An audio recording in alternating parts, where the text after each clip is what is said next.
জাবের রাদিয়াল্লাহু তাআলা আনহু বলেন, রাসূল সাল্লাল্লাহু আলাইহি সাল্লাম বলেছেন, আল বাকারাতান সাবাতিন ওয়াল জাজরান সাবাতিন। ওট 7 জনের পক্ষ থেকে, গরু 7 জনের পক্ষ থেকে। এই যে হাদিস আছে 7 জন নেই, মানে ঠিকই তো আছে, তো 7 জন গরু, 7 জন উট। আব্দুল্লাহ ইবনে আব্বাস রাদিয়াল্লাহু তাআলা আনহু বলেন, কুন্না মা নবী সাল্লাল্লাহু আলাইহি সাল্লাম ফি সাফারিন। একদা আমরা রাসূলের সাথে সফরে ছিলাম।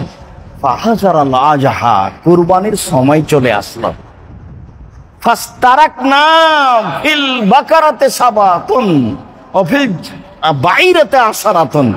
আমরা শরীক হলাম 7 জন গরুতে আর 10 জন উটে।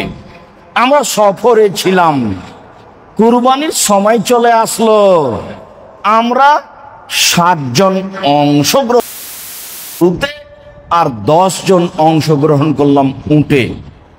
সব মিলে হলো জন, পরিবার নয়। এবার ধারাবাহিকভাবে আসবে পরিবার। খুব ভালোভাবে মনে রাখবেন, 7 পরিবার নয়, 7 জন।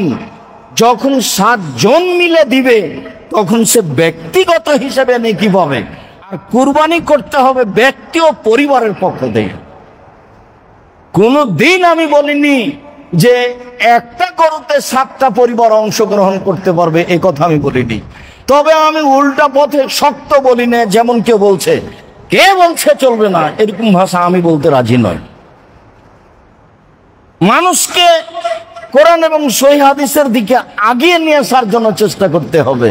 মানুষ যদি এভাবে বলতো যে ব্যক্তি ও পরিবারের পক্ষ থেকে একটা প্রাণী হওয়াই উত্তম, তবে 7 ভাগও চলে, তাহলে কথাটা কিছু নরম স্বাভাবিক। কিন্তু বলার গতি এমন যে মানুষ বুঝলো 7 ভাগেই ভালো একটার চেয়ে।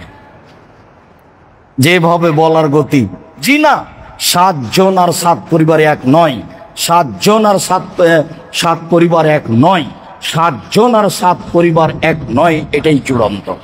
এবার চলেন ব্যক্তি ও পরিবারের পক্ষ থেকে একটি প্রাণী কুরবানি করা।